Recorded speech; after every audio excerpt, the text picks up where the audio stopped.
Welcome to Speaking Cinema, series movie Jibber Jabber, a movie podcast broadcasting to you from Hollywood Prefecture in New Los Angeles, California State, United Federation of States, planet Earth. We are Speaking Cinema. We talk about a movie to give it context, then watch it, then talk about it having had seen it. Listen to us Jibber Jabber every single Monday on your favorite iTunes, Stitcher, or SoundCloud.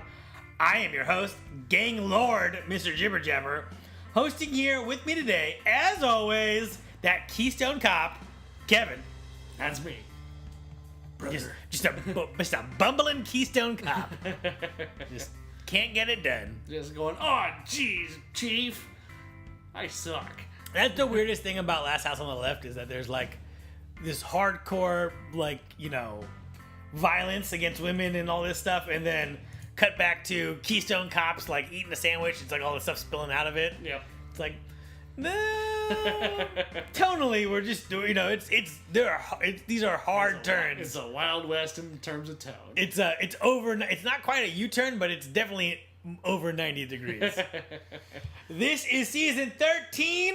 This is us. We're hitting our milestones, doing some movies that we just want to do coming up. Why not? It's episode 101, and we promised it, Kev. So we did. So here it is. This time on the Jibber Jabber, the battle for New Los Angeles, 2008's TurboCop. Yes. It's surreal for me. We've been talking about it. I made an offhanded promise 50 episodes ago that we would do this. 49 to be, no, 51 maybe to be exact. Whatever. The point is that it's surreal to say this movie because it is directed by me, yes, Jeff and Matt, written by me, Jeff and Matt, animation by me, Jeff and Matt, and starring me, Jeff and Matt. Matt, a true DIY homemade movie. Matt, former host of the podcast, exactly right, it was. We'll get into that in 1 second. And Jeff, who does our music, who, if he lived in LA, would be probably next to us on this couch. But, yeah. There you go. This is weird. You guys made a feature-length animated film. Stop motion. Stop motion animated, which is very hard to do. I would argue it's much easier than any other kind of animation because... True, you got the stuff. Yeah. But, yeah, you really gotta go one frame at a time, though. One at a time. Produced by TurboCorp. TurboCorp. And distribution by us through Vimeo. Fuck YouTube. Because when we tried to upload this to YouTube, this is, again, 2008. 9 years ago. Wait, no. Yeah, 9 years ago. 9 years ago.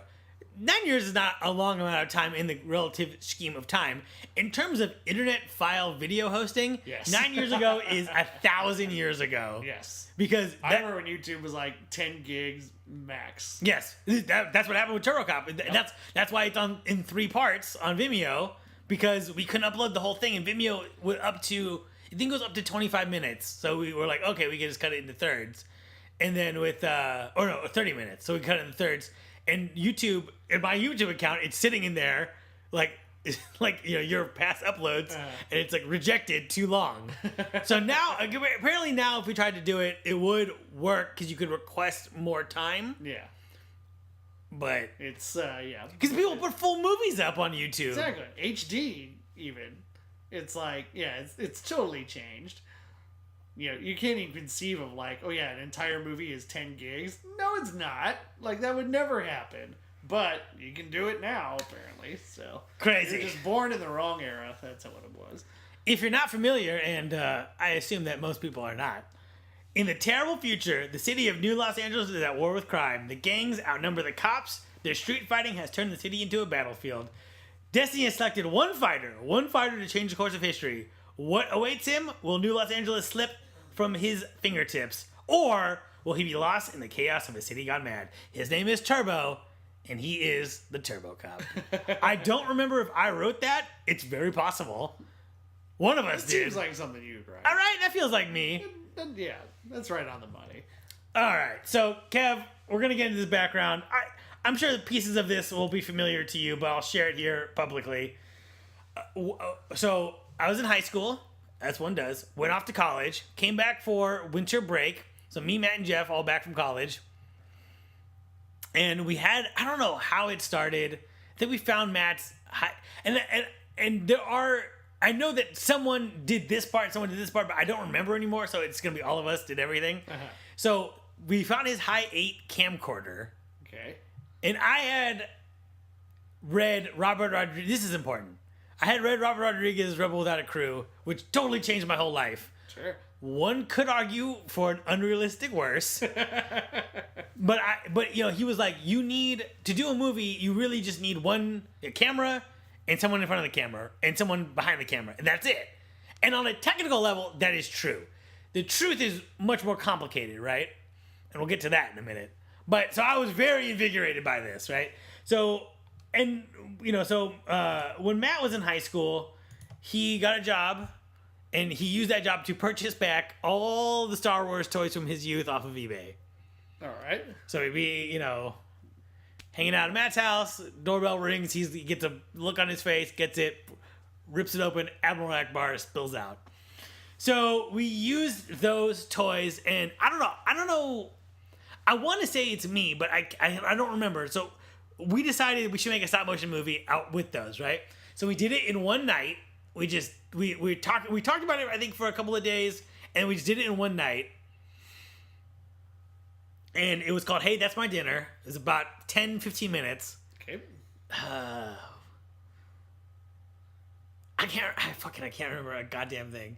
I can't remember if Kiss was in that one or not. I think it was Kiss. All right. What was the fucking plot? I don't know. So as we prepared for this, I was like, where are these things? And there's kind of a, you know, like, who cares?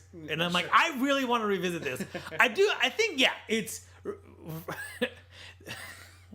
William the Refrigerator Perry is one of the characters, and then I can't remember who the other, Luke Skywalker is the other character, and they go to a planet and kiss all the gods there, and, you know, whatever. That's a cool planet. Yeah, right? And it was because Jeff had those McFarlane toys, and, you know, it's that idea that one day we learned a lot of money, and that didn't happen, so he's like, fuck it, let's just open these. Also, those McFarlane Kiss toys were of the lowest quality. Kept falling apart. They were not made to really be played with. Yeah. Made to be displayed. Right.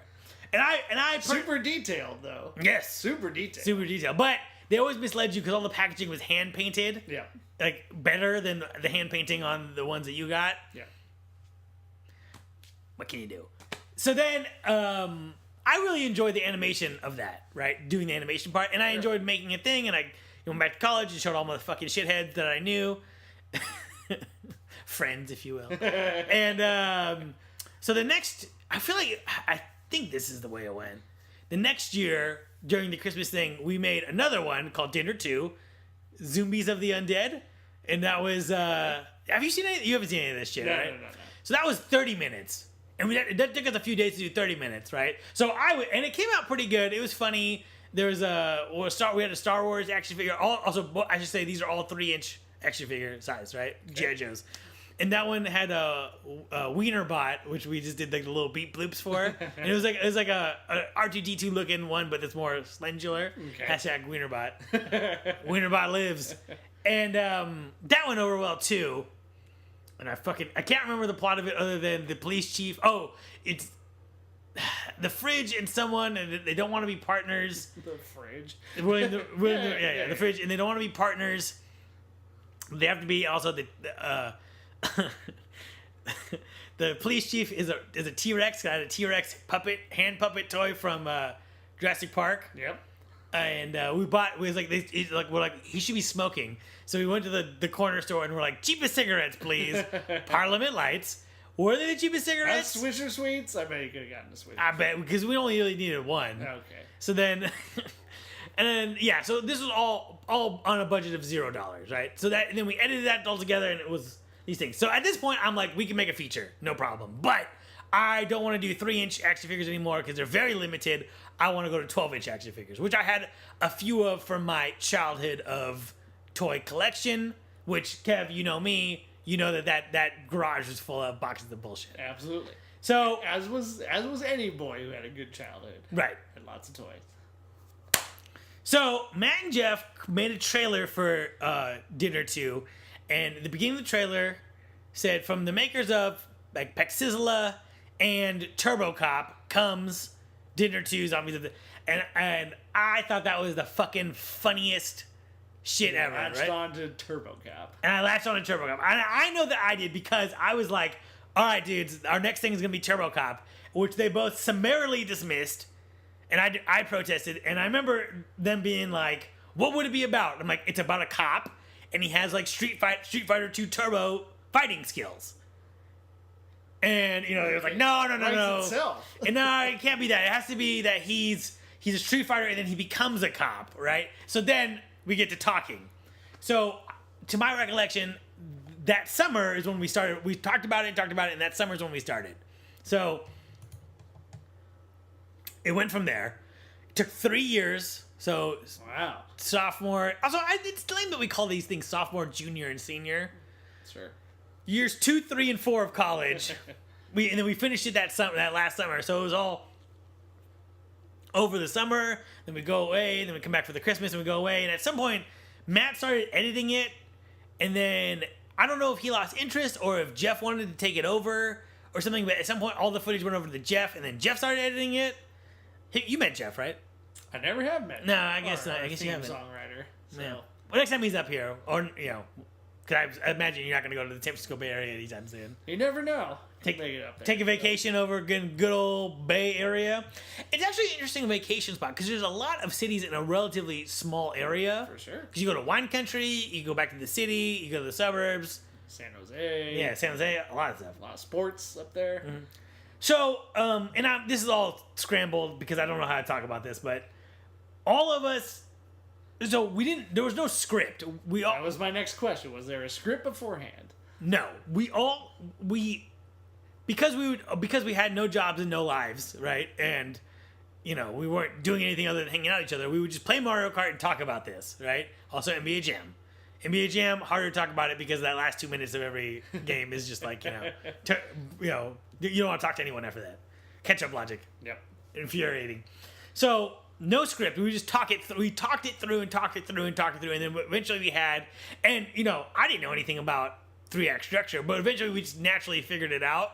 And then as we shot it, we would just talk about a scene, start making it, talk about the next scene, make changes, whatever, right? So for the first maybe 2 years, we shot it all in order, pretty much, or if not in order, slightly out of order. And then once Jeff started editing it all together, we had to go back and get some stuff. Some stuff he did by himself, like you'll see. So I do have to give. Okay, I did most of the stop motion. Matt was behind the camera, and Jeff was oscillating between the two, right? That's not to say that I never got behind the camera and that Matt never did the puppet things, but that's his thing. So we all did everything and helped out on everything.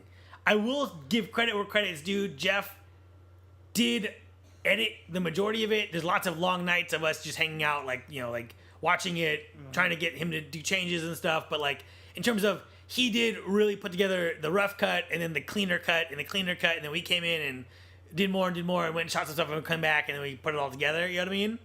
So, I don't know. I feel like it is both accurate. It's both accurate to say it's mostly his thing, but I don't think that also doesn't make sense, too. You'll see, when you see it, you'll see.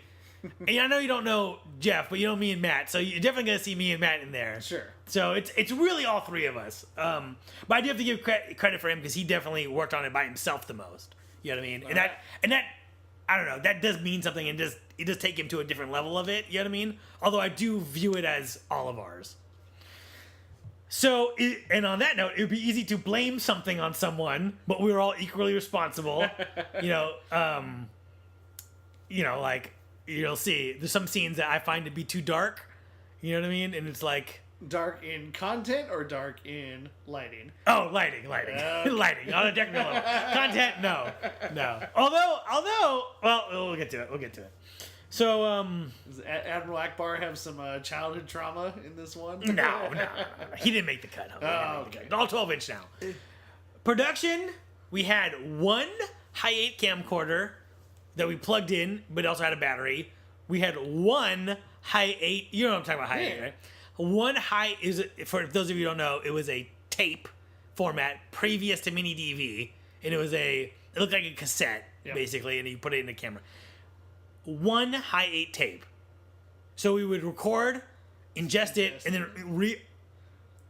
over it. And the whole time I was paranoid that we were going to lose all of this shit. Yep. You know? It's a dangerous game, but that's low budget filmmaking for you. So you may ask yourself, why were we using a camcorder instead of a still frame camera? And the answer to that question was 2008 was a long time ago. And still, DSLRs were expensive and we didn't have any money. And this whole thing was just like, we have this stuff, we could just do it with nothing. You know what I mean? There's no budget for this movie, but I did buy a bunch of toys from the KB outlet store and Goodwill. And then KB Toys. Yeah, the outlet. Fucking Mitt Romney, you asshole. What happened? His Bain Capital bankrupted that company. So you can blame old Mittens for losing KB Toys. Fucking Mittens. Also from my own personal childhood hoarding, of course. So yeah, there's lots of times where me and Emily would go to the outlet malls and I'm like, all right, I want to hit the Van Store and the KB Toys. She's like, Smoke! You cannot! And he's like, I'm doing it, baby! I'm doing it! You don't understand my vision!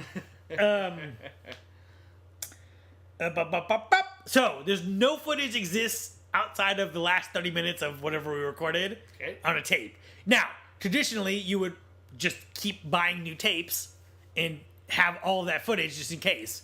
Not us. Also, I would be interested to see how the constant taping over has degraded that tape, but we'll see what happens. So, that's it for the production of it. And we finished it, and then I was gonna wait to say this, but I guess it doesn't matter. Again, because 2008 was a long time ago, we edited it all together, and then what'd you use to edit?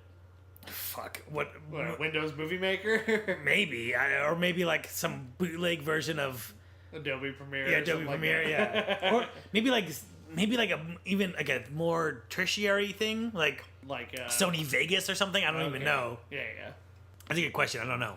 It definitely wasn't Final Cut. This is back when Final Cut was the shit, and and everybody, that was the future, and now it's the past. Bye, Apple.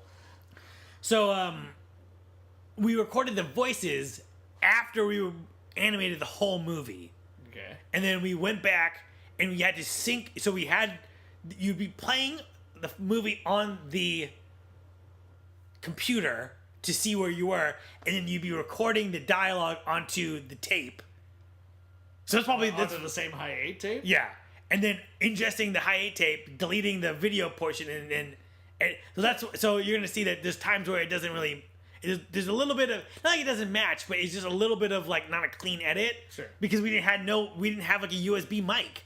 Because that was $70 or whatever, and we didn't have any money. But yeah, that was as good a method as any, though. Just record it into the camera, ingest, and delete the video part. And boom, you got an audio track. Our brilliance is only matched by our incompetence. But, and I say this with no malice of any kind, but when I would tell people about this, or when they would see us doing it, it's like, what are you fucking people? You know what I mean? No one was like, oh, you should buy a USB mic. It's like, you should just stop doing this. You know what I mean? And no one ever said that. No one was ever like, you should stop doing this. But it was definitely what is this? How many times have artists been told to stop doing things? Well, that's the thing they just kept doing it. That's the thing when they say... And it turned out great. That's the thing that and this is what I've learned from this. When people say, it's about being an artist, there's lots of rejection. It's not rejection. It's people don't get what you're doing. And therefore they think it's dumb, right? So you'll have the best idea ever, Kev. Kev, the fucking, Avatar level idea, right? I thought we said best. Listen, I'm going to defend Avatar. Everyone says that movie has no cultural significance, and I say you're a fascist. That movie is about how imperialism is wrong and environmentalism is good. And the saddest moment in that movie is when a tree falls over. So go fuck yourself. Totally culturally relevant. Tons of quotes from the movie. I'll give you 2 right now. I love you, Sully. You do good work here, Sully. I can do 10 more just like you. Gaia heard you, Jake Sully. Gaia heard you. 2. Bitches. Go to hell. Oh, dear. What was I talking about? Those quotes are unobtainium. You know what it's called. Because how can I what were they hauling in Aliens? Oh, right. No one knows because it fucking doesn't matter. Get out of here. Anyways, so no one was like, you should invest in better equipment or, this could be really good. No one understood it. And 10 years out, ish years out. I get that because what the fuck were we talking about? Sure. I'm playing with toys. You know what I mean? When we would animate, we would have to hold the toys up by their feet, because they're fucking toys. They're not. Yeah. And and like, since then, YouTube has come up with anything, and I found out that the trick to that is you could just use like thin metal wire, and then you loop it a bunch of times on itself, and then that's like a stiff arm. Yeah. We did not know that. So. But somebody figured that out by just doing some weird artistic pursuit that people probably told them not to do. Yeah. So what we did was take glass cups and just stick them in the glass cups. So lots of times, just out of frame, or maybe sometimes in frame, is a glass cup that they're standing in. Yeah. That's a good little DIY solution, though. It was. You find a way when you're making low budget. If anyone cared about this movie, I'd be more proud. As of this recording, you can find this movie on Vimeo. I might try to upload it on YouTube this weekend, but check it out on Vimeo. Vimeo.com, search TurboCop. It's free. It's in 3 pieces. Get past the first 5 minutes of the first thing, and you'll be good to go. So, Kev, that background is also my first experience with the movie. Sure. The primary experience of the movie. What was your first experience with this movie? I assume at some point when we met, I dropped it that, oh, by the way, I've made a full-length stop-motion movie. I've never watched it before, though. I've heard you talk about it. I've never watched it, though. So this is going to be totally fresh viewing going in here. Yeah, that's the only background I got. Was there ever a time, and don't take this the wrong way, because I don't hold this against you specifically. Was there ever a time that you're like, I should see that? Sure.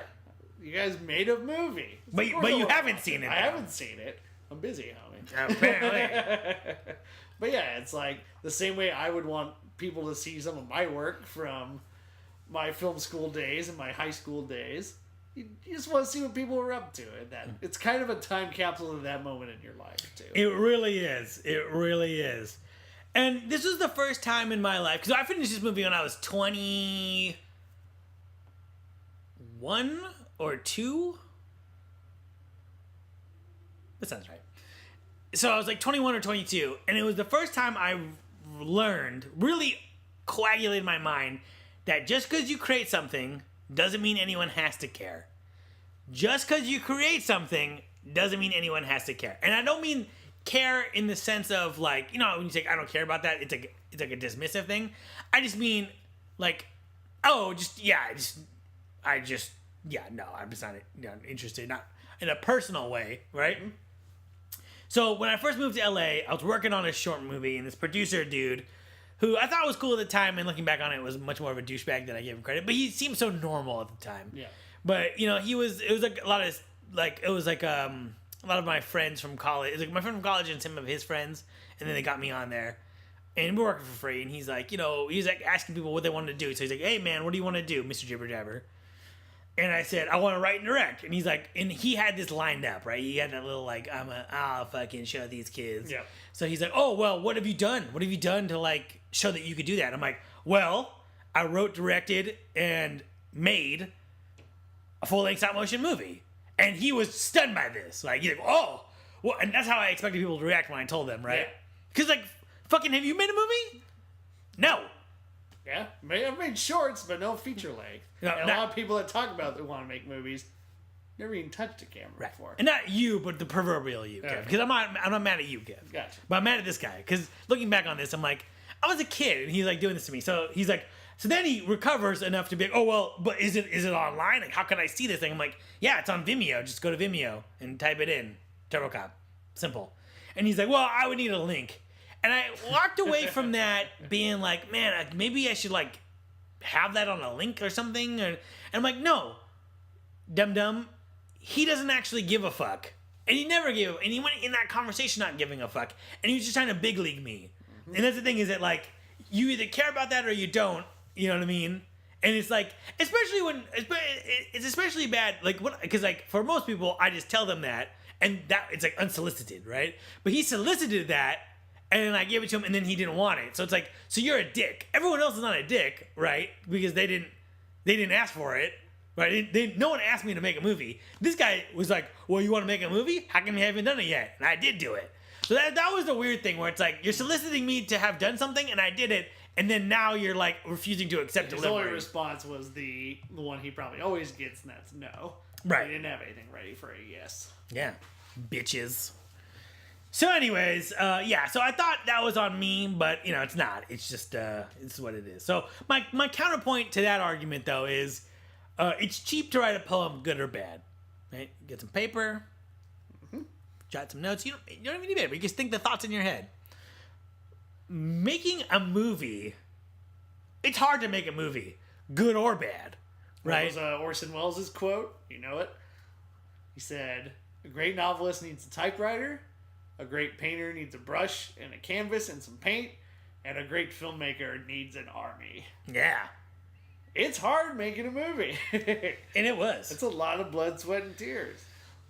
People don't realize that until you really get into shit. There's a lot. They think Captain America happens by accident.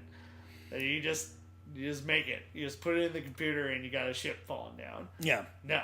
No. It's a lot of goddamn Hit work. the action button, explosion button. One of the best documentaries I ever saw about making a movie is a special feature on Star Wars Episode 3 Revenge of the Sith.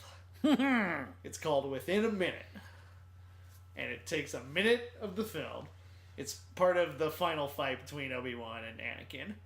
And it looks at every single step of the movie making process that went into making that 1 minute of film. Writing, producing, shooting, special effects, wardrobe, every little tiny piece that went into making that. And it was fascinating. Right. And shows you just how much work and how many people it takes. Now, granted, it's a Star Wars movie. There's a lot of technical CGI type stuff. But it's how many people it takes to make 1 minute. Multiply that by, 136 minutes. Right. That's a great example. I mean, your Instagram account is, like when people have a social media account and it's dedicated to something, and you're like, yeah, this sucks. It's like, yeah, but someone thought about all of those posts. And someone took care to do all of them, right? And that's the same thing, right? It's like, that movie sucks, but God damn it, some people probably put some late goddamn nights in to make sure that all those lightsabers looked exactly the same and really good. Mm-hmm.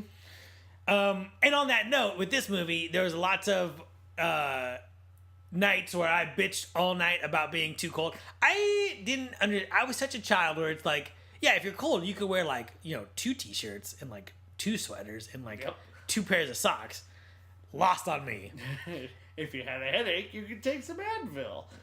Nope, some people just stew with the headache. Right. Just saying. Right.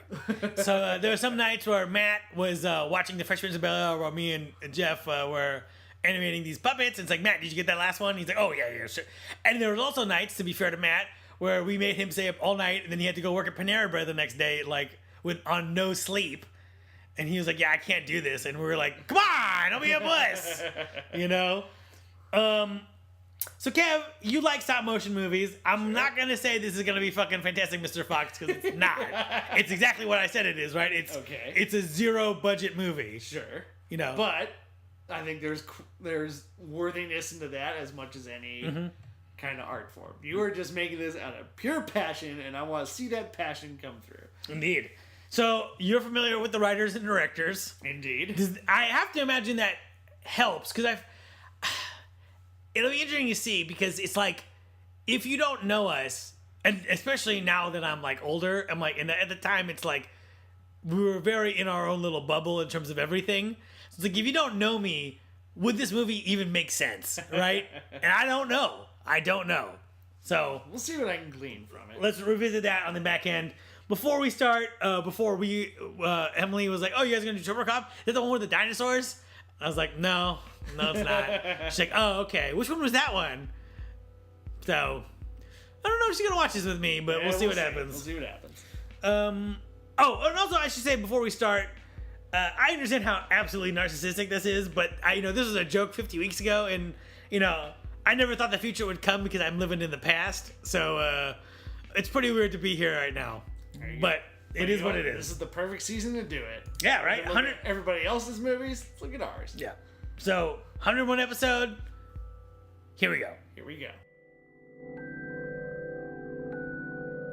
And we're back. Kev, we're back.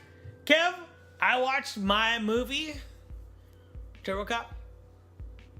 on the Vimeo app on my Roku device. Oh, very So I was able to watch it on TV. Watched it with Emily, who had not seen it in 10 years. And not to undercut what we're talking about, but she definitely liked it a lot more than the first time she saw it. And she's like, I didn't really know Matt or Jeff, you know, and now I get it. And I was like, oh, interesting. All so right. not to undercut anyone's opinion of anything, but what'd you think? So I watched it on Vimeo on my computer.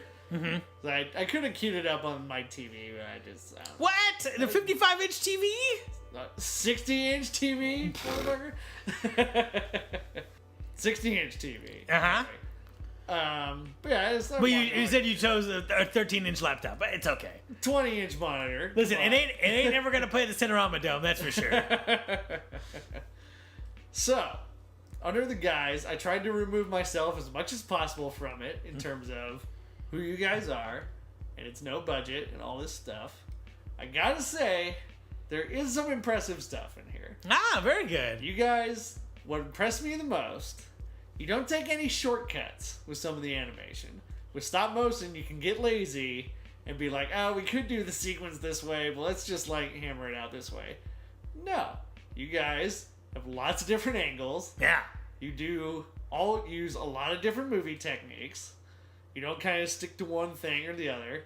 It doesn't really wear out its welcome in terms of what you're trying to do. And there is some, well, kind of ramshackle. There's good animation in it. Yeah, all of the bad stop motion is just because of it was just because we, Sure. you know, it's like having a, you know, not good. There was never any shortcut attempted. And I will agree with you, which shocked me, where it's like there's some scenes where it's kind of like a handheld shot on someone talking, and I'm like, I forgot we did that. I forgot that. And it's like we were watching movies that whole 4 years, so I think we were learning as we went. Mm-hmm. And yeah, that first 5 minutes is that's dark. It's dark, and it's like, what is happening? Yeah, there are some grossly underlit scenes. Yeah. Sure. Didn't have a light bulb. You didn't take a top off a lamp and just kind of hold it up. Well, eventually we did. There we go. Eventually we did. My mom was like, why is my lamp outside? It's like, oh, sorry, I'll be right. But also, if you've never been to my mom's house, you have now, because we shot every inch of that fucking thing. From the bathroom to the kitchen, my room.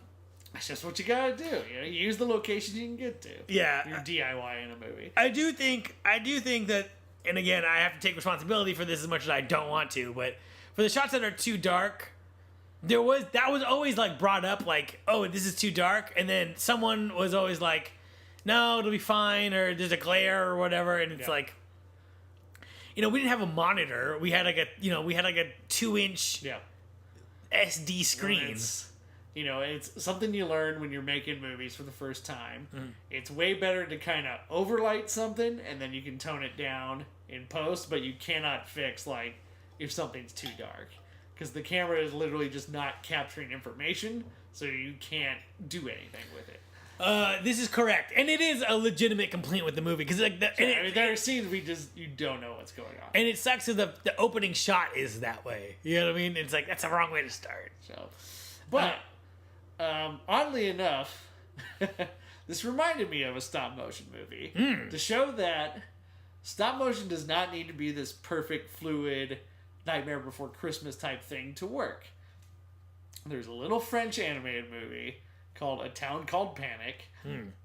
It's kind of ramshackle stop motion by design, and it's really charming and it's really funny, and it totally makes this world that works in that style. And it reminded me, oddly, of your movie, TurboCop. You can make it. It doesn't have to be like this flawless thing to tell a good, entertaining story. And so, you know, as I was watching it, it's like I see your obvious influences.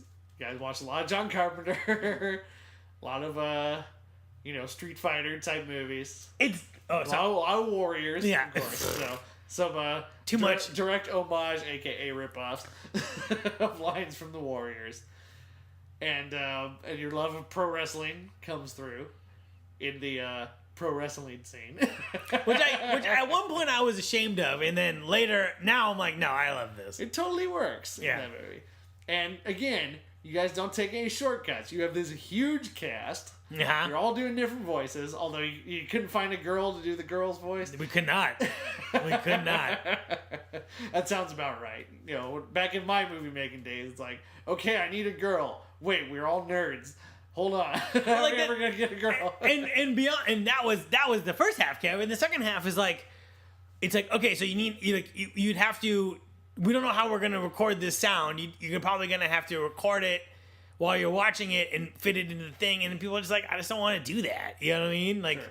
And also it's like I feel like in LA, it's ironic. And I was talking to Corey, our mutual friend Corey, by this. So he's like, when he was in where he's from, when I was from the Bay Area, it's like it just felt like a struggle to find someone to do something with you, and then we moved to LA, and it's like I think I've been less productive in LA than I was anywhere else, but there's probably more willing people to do it here than anywhere else. Sure. Because like over there, people would be like, we'd be not TurboCop. TurboCop was always our thing, right?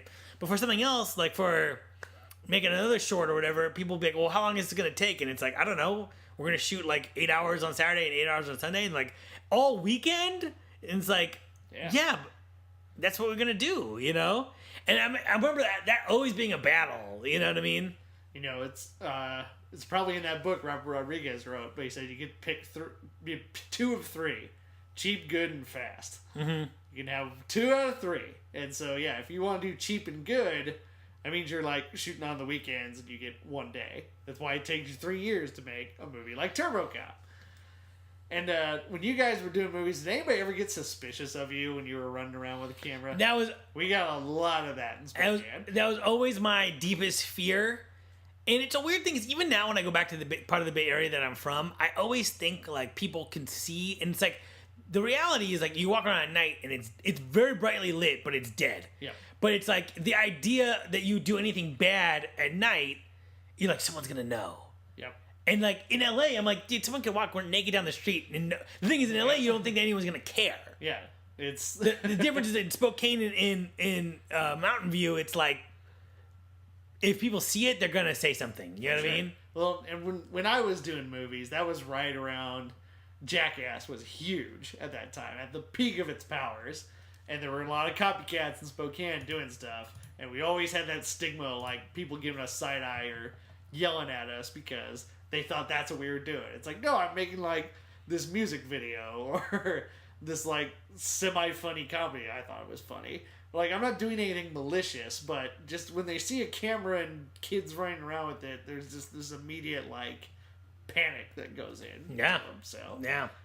For TurboCop, I think there's very few outside shots. Yeah. And then you got it's different with this because it's almost all like you said, every inch of the home. Did you grow up in this house? Yeah. Right. My mom still lives there. There you go. Yep. So good on her.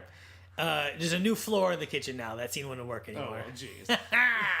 But yeah, I mean, there's some shots we saw outside in front of Jeff's mom's house, and I was always like, fuck, dude, like, when the car drives by, it's like, you know, like, were they gonna say something to us or whatever? Yeah. I don't know. If we did it now, I don't know if I would care, because I'm an adult. You know what I mean? I felt like a kid when we made this movie. Sure. And it's different when it's like, oh, these are like grown-up people doing it as opposed to teenagers making something, and there's always that that suspicion to it, you know. So when I was watching this, I was texting with Matt and Jeff, and Matt was like, it should have been called TurboCop, not the Battle for New Los Angeles. It should have been called a postmodern nihilistic existential fairy tale. All right. Which is what it is. And basically the plot is Street Fighter meets the Warriors if Cyrus was not killed. Yep, pretty much. I do regret the just ripping off that whole speech from the Warriors. If tonally that kind of a speech fits, we should have just rewritten it. Yeah. You know what I mean? Don't work. Because it's if you don't know what the Warriors is, it's fine. But if you know, it's like it's just we're just taking that whole speech. It's literally just the Warriors, right? Which to us was funny. I think it was funny at the time. And that's something you do. It's like, oh, directors pay homage all the time, so I'm gonna pay homage. But you don't know how to do it subtly. You know? I mean, you being me and you and anybody else who's ever made an homage type thing. Because I feel like we're doing that well. I feel like we did that well with the Street Fighter stuff where we're using all the sound effects, and then in the end of the movie, the guy throws a fucking Hadouken. Yep. And also, did you notice Snake does the M. Bison roll? Yep. Indeed, I did. I enjoyed that particularly a lot. And looking back, I fought against that fucking Prince dance number, you know, at the time. And I was really pissed off that we used a Duracell battery. I'm like, we could make something out of clay or something, you know what I mean? Yeah. And I'm happy those were in there. It's fucking funny. Again, it has that just ramshackle feel to it. And if you do it right, it just has that charm to it. Yeah. And like, yeah, if you're gonna do one, it would stand out like if everything was perfect, but then you had the battery, it's like, just do it a battery. A wrench is his drumstick. You know, it's like, let's just do the whole thing that way and create this weird DIY world. Right. And you guys, I feel like you really do make that world. And that's tough to pull off. Thank you. I appreciate that. I'm genuinely impressed. I appreciate that. Now, the sound in this movie is all over the place. Elaborate. Although I agree with you, but just elaborate. A lot of chunks of silence, and this is just audio mixing that you just learn. You don't know it until you do it. When you record your voice, there is room tone, and if that room tone is not consistent, you hear it. Because it's like TurboCop, and then yes, you're completely right. But it wouldn't be hard to remix. It would not be hard to remix, and I think about that now. You could do it. And I'm like, well, if I got this shit into a color correction like software, could I brighten up some of these scenes? I think a lot of them aren't salvageable. Kevin, I appreciate your honesty. I'm removing myself as much as possible because I want to give you an honest opinion of what I think. Please do. But this is the thing. I think we talked about this last episode if my memory serves, but this is the kind of thing that you learn in film school is room tone, right? And that's the thing at my fucking, I don't even want to call it a film school, at my college, that's the kind of shit the professor said. He said there's no way to teach film, and proceeded to not teach film. And I like the idea of you saying there's no way to teach film, but here's what I know. But he didn't impart any knowledge, so it's so those who can't teach, and those who couldn't teach taught there, is what you're saying. Yes. And I'm not gonna name any names because fucking whatever. But it's just like that attitude. It's like if he had explained what room tone was, the sound in this movie would be better. Would it be good? It'd be better. But it's not better. It's worse. But it's something it's also one of those things you discover as you make it. And then you go, well, how do you fix that? And then you either read a book, you watch a documentary, you do something, and you learn, this is what audio mixing does. Also, and why they give an award for it at the Academy Awards, because it is hard. Also, I'm sure our mutual friend Crystal, and Crystal, if you're listening, watch TurboCop. Our mutual friend Crystal could probably go through this movie in 30 minutes, animate all of their mouths, just if I wanted just like an open close. Sure. Because that is a weird thing too, where everyone is talking. I feel like you know who's talking. You don't get lost too much. But it would be nice if people's mouths were moving. Again, it might take away a little something. It might, because I don't know if you need it. So I do. Go ahead. Your guys' shot language is good enough that you know who's talking. Yeah, that's true. So yeah, and you do like audio overlays on because the usual DIY one is like if the person's on screen, they're talking and then moving over. But that's not how an audio mix works. People are talking off camera on a shot that you did not shoot that dialogue on, but you overlay the audio part on that, and then it's a more natural flow of things. It's true. Takes a lot of effort. It makes does. something look effortless. No, it's true, right? If you do it right, no one notices. Yep. And like I said, I used to regret that wrestling sequence, and now I like it. It was fun. It's one fun. of the fun parts of the movie. Well, and the thing I like is that there's definitely exclamation points on this movie that are us not giving a fuck, and I might never make another movie again. So I think it was important for us to be true to ourselves, who we were at the time, because like that hot tub sequence is in there because fuck you. Because everyone is naked in this scene. There's never a movie, if we made this into a live action movie, it's like, Snake would be played by Tom Hardy and Turbo would be played by fucking Jai Courtney. And no one's gonna get naked for this hot tub shot, right? Sure. But we got everyone naked because it's puppets and we don't give a shit. And like in college, everyone was so they were so eager to sell out. There was this, like, we're gonna make a music video one time, and I'm like, we should use a Cursive song, right? Yeah, the band Cursive. And the people I was working with there, and I had this whole idea, and we're gonna do this thing, and it's gonna be a dream sequence, and blah blah blah. And like everything is good, but we don't like this song. And I was like, well, what's wrong with the song? Like, it's not commercial enough. And I was like, is it you don't really like it? And but they were like, let's do a hymn song. The band Hymn, because that was popular at the time. And it's like, you just want to do. It's like you're chasing success, but with no artistry. You know what I mean? And that's something I like about this is that this is just us being fucking idiots. You know what I mean? And for better or for worse, we're true to that, right? It's like, who's watching this fight between Mangeef and Turbo? You know what I mean? Also, this fucking thing is littered with stupid bullshit like Mangeef. Yep. Terry Spiderman, which I laughed out loud when I saw. I forgot about that. The phrase KB4269er is repeated throughout the whole movie. Yep. It's on the keyboard. It's the gun. Yep. It's like when they call something in, it's KB42. We have a KB4269er. Is that funny? It's funny to me.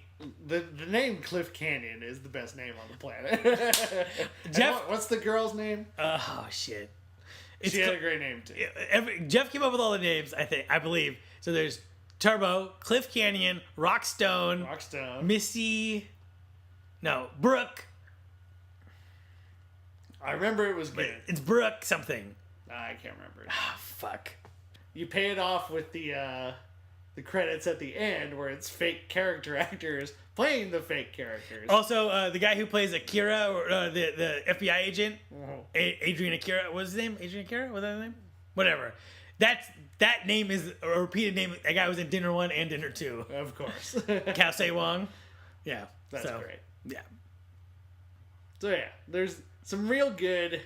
You can see the cult film roots embedded in it. Yes. That's what's good. It tells you instantly, like, this is what you watch, and I know this is what you watch.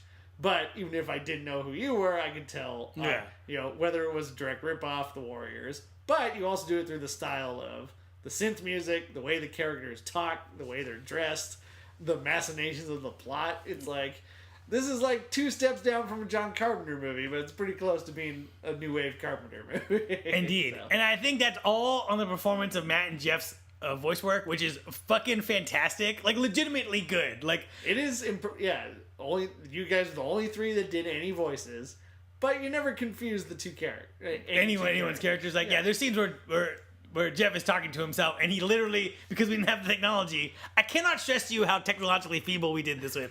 He's literally switching voices as quick as he can. So he's like, he's being Brock, and then he switches to Brooke, you know what I mean? And then, like, Matt's like, just Matt being honestly Matt, like, we're gonna take him down, but we were blinded by that smoke grenade.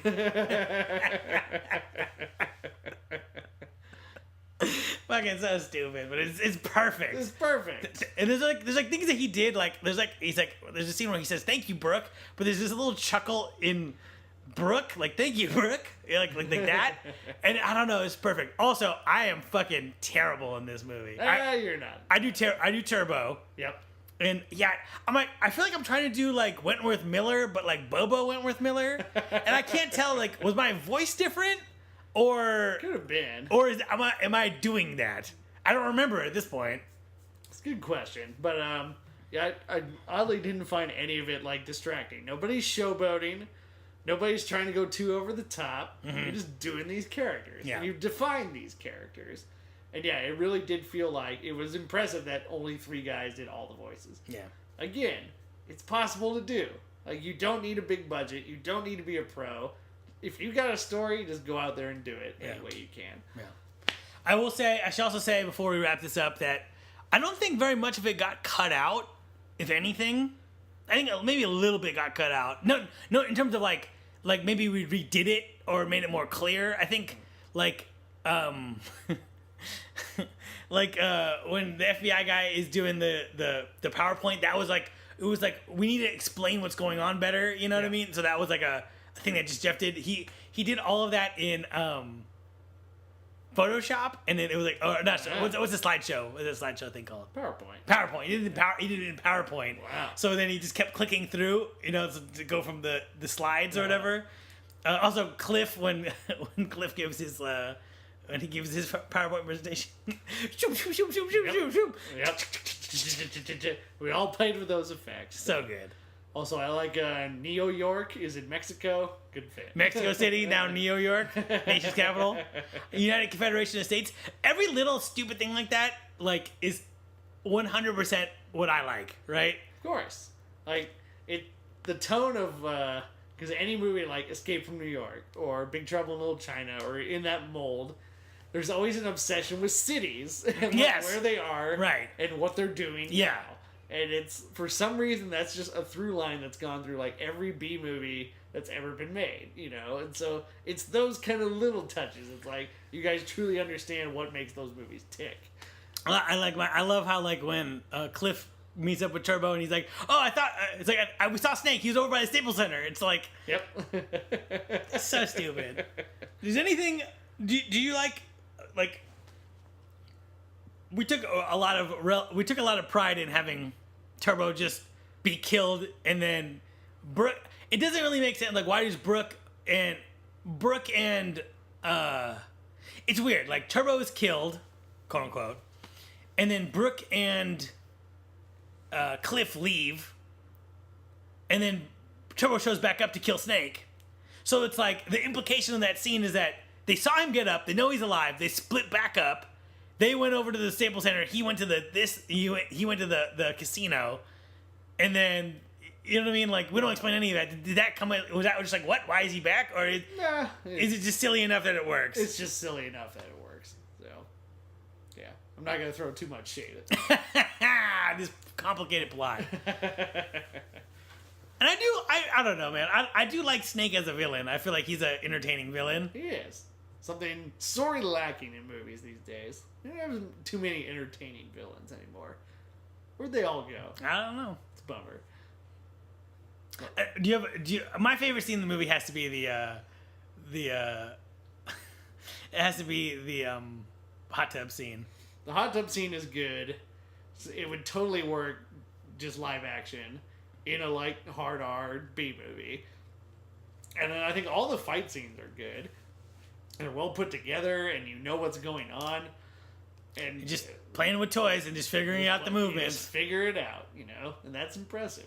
So I feel like the end scene where they're fighting in, I'm gonna say, I know it's my mom's garage, but in a warehouse. Yep. I feel like that one to me is the best one because we had all this space and lighting was what it was. You know, you could have them do like, you know, like fucking kung fu slides and shit. You know what I mean? And, you know, have it look cool. I kind of love but wish we come up with a different solution. When he puts a guy through a table, you can see the DVDs that stack that make the table. They fall out. It's like, it's okay. Does anything not work in this movie? We talked about how I think we should have redone the opening scene. I think it's just way too dark. Yeah, I mean, there's a lot of scenes that are way too dark. And again, but that one in particular, because other scenes are too dark, but you kind of, if you're following it, you can follow it. It's like, who's talking? What are they talking? We really just throw you into this fucking thing. There's no, like, what are we talking about? Where are we? Who are these people? Yeah. They're having a street fight. Although I will say, when the opening is like, yeah. That shit made me laugh out loud. The old Capcom opening. Let's hope Capcom never find out about this, by the way. And Prince. Well, he can't do nothing about that now, can he? It's a state, though. Any other things that we talked about? Too much words, dialogue, too dark. My voiceover is not good. Does he Hadouken only at the end? Yeah. Yeah, it kind of comes out of nowhere. The Hadouken. Be cool if we saw it like maybe he does it a little bit earlier and he kind of harnesses the power of the Hadouken. Yeah. And then at the end, as the big climax, he figures out the Hadouken. If I was to redo this movie or add stuff to it, I would add, like in Tekken when you do like a powerful move, how it sparks. Yeah. I would do that where when he hits like a really powerful move on someone, it's like as if there's physical fire being created from it. Yeah. So then eventually you build up to that thing. But I think we were just like, fuck it, have him throw a Hadouken. You know? I think in our minds, we had been teasing Street Fighter this whole time with all the Street Fighter noises. Which I love. I love when someone gets knocked out, they do the... You know? Yep. The Street Fighter, like, kick noises. Yeah. Also, when Mangeef brings out the fucking... he brings out the fucking chainsaw. Yep. Good stuff. I think after 100 episodes of a podcast, I think I would have been able to do a better job with the voiceover. But, you know, it is what it is. Yeah. Anything else? Anything else you not like? No, I mean, it's, I'm never going to knock some. Again, it's low budget, obviously. Yeah, But- zero, literally zero. But it lives in its little world. And that's the most important thing a movie, I think, can do is, one, not be boring. Yep. And two, you got to create a world that everything that goes towards that world is believable. So, an example of that not working, I'm going to say The Conjuring 2. Ooh. When, for a horror movie, it's pretty lo-fi scares. But then they have this sequence in the middle with this big CGI character bumbling around. And it doesn't work within that world that they create. And it stands out. You guys, on the other hand, yeah, you can use a battery as a microphone. Because we were clearly on somebody's kitchen floor on like an overturned bowl as a Stage. police transport. Yeah. It's like, if you create that world, it can work. Yeah. And that's the world building's about the most important part. Mm-hmm. So it's impressive stuff. And I really do recommend watch A Town Called Panic. It's this goofy French movie, but it shows that it doesn't, just because it's not perfect, quote unquote, doesn't mean it can't be good. And I agree with you, and I think there is a charm. Like, there's at one point Brock is yelling at someone, and all of a sudden his arm is just up. Yeah. You know what I mean? And it's like, I like how he just did that. You know what I mean? And I don't know. I was impressed with some of the things that we had the foresight to do. Like like when the guy gets, also like the end fight when all the gang shows up and they start fucking hacking up the cops. Yeah. He's like super violent. That was all. I was definitely pushing for that. For sure. It was worth it. You need And some violence. we definitely went down to the Goodwill and bought a cheap statue, and then just for that fight scene, we just take a little chisel to it. That's good stuff too. Like, you guys figured out a way. Like, how are we going to show? Obviously we don't have bullets flying through, but how can we show it in this scene? And yeah, you just one frame at a time, just chip that away. That's good technique right there. You're just doing it. And there was no test. You know what I mean? It was like, if this doesn't work, I guess we got to buy another one. Test budget? Fuck no. Just do it. No test budget. And yeah, just Terry Spider-Man is my fucking... Terry Spider-Man. is my favorite shit. So Emily liked it 10 years out. She's like, yeah, I didn't understand it at the time. It's just, I think I needed to meet Matt, and I needed to get to know Matt and Jeff and like kind of more of your guys' weird stuff. You know what I mean? Do you think that's true? That you think if you're not a child of the 90s, this is not going to make any sense? I don't know about that, but you do have to have an appreciation for like B-movie sci-fi and why it's great. And then just realizing that it's three guys making their little passion project, It's fueled by nothing but passion. And if you like that, this can totally work for you. Mm-hmm. Yeah, do we want to do a director's edition and clean up some stuff? It could work. Maybe. But you don't want to take too much away from it either. You want to, if I find that... polish it too much, well, I don't want to take it to this level, but I think there's only so much polishing that this Chrome will do. You know what I mean? A little revamp of the audio and you'd be set, I think. Do you want to, if I was able to find the actual, like, I don't even know what it would be, MP4 of this, would you be willing to help, Kev? We could try it, sure. Yeah. Get some consistent room tone in there, feather the edges of the dialogue parts so that they don't quite stand out as much. Because, yeah, there's little techniques you can do where those sudden cuts in room tone, you just sort of... My technique was always fade in, fade out. Yeah. Like a really quick, not even a quick one, just only try and get as much audio as possible and then get rid of it. And then consistent room tone throughout, it blends it pretty well. Yeah, that's good. It could totally work. And then just pump the fucking gain. On those dark shots. On those dark shots, pump those fucking gain. I also like how we mixed, so the casino, we shot a casino scene that didn't work. And Jeff went back and he's found that stock footage of a casino and he's put it in there. Yeah. I like how we mixed live action shots in there too. Yeah. I don't know. I don't know. I do love this movie. I am happy that we made it. I'm proud of it. Yeah, I've never made a feature length. I've only made shorts, but it takes...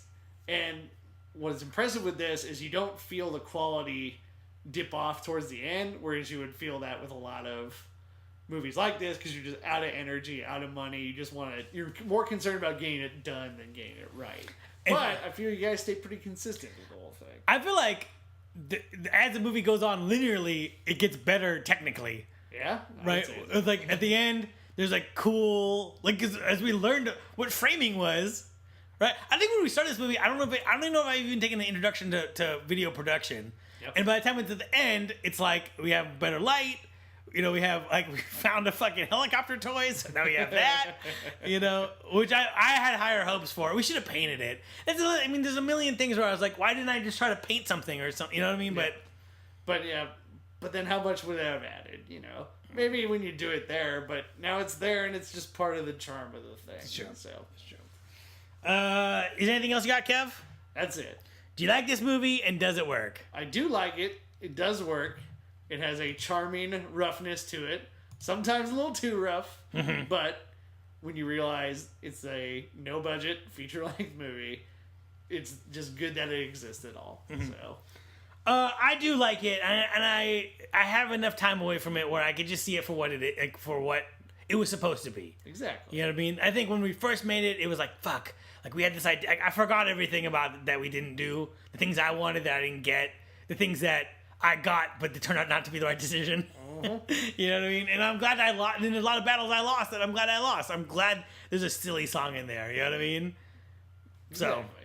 And that's what you also learned about filmmaking is everybody wants to say, like, oh, it was the auteur. It was the director. It's all of this. It's like, no, there's a lot of battles that go on. Mm-hmm. Some are won, some are lost. But, ultimately, once you realize in the bigger picture, it made the movie what it is, then it's like that was the right decision. Yeah. So. A sequel pitch or fan theory? Anything you got? We could definitely do a sequel to it. TurboCop. We gotta get to New York. We gotta see what's going on there. TurboCop 2, The Fall of New York. There we go. The FBI versus Turbo's gang. Yep, I like it.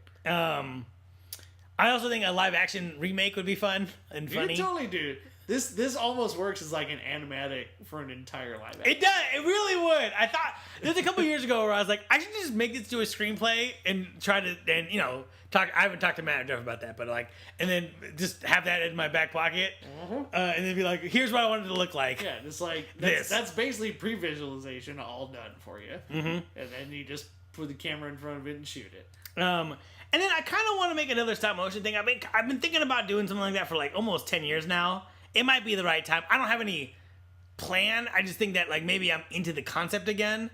Because I was looking at some of that stop motion and I was like, I got pretty, for toys, I got pretty decent at that. Yeah, you did. Yeah, so. That's all I got. So I got two.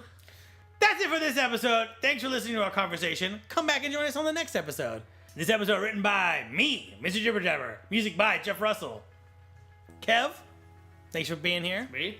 Thanks for making me finally watch this thing. Yeah. I've been hyping it. Oh, that's the last question. Was it?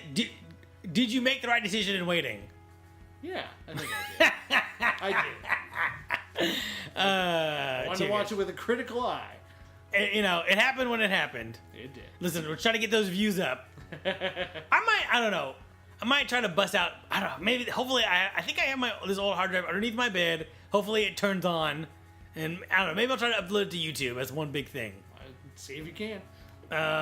We are Speaking Cinema. Your listeners, you be you. Thank you for your digital patronage. See you in the next life, my brothers and sisters.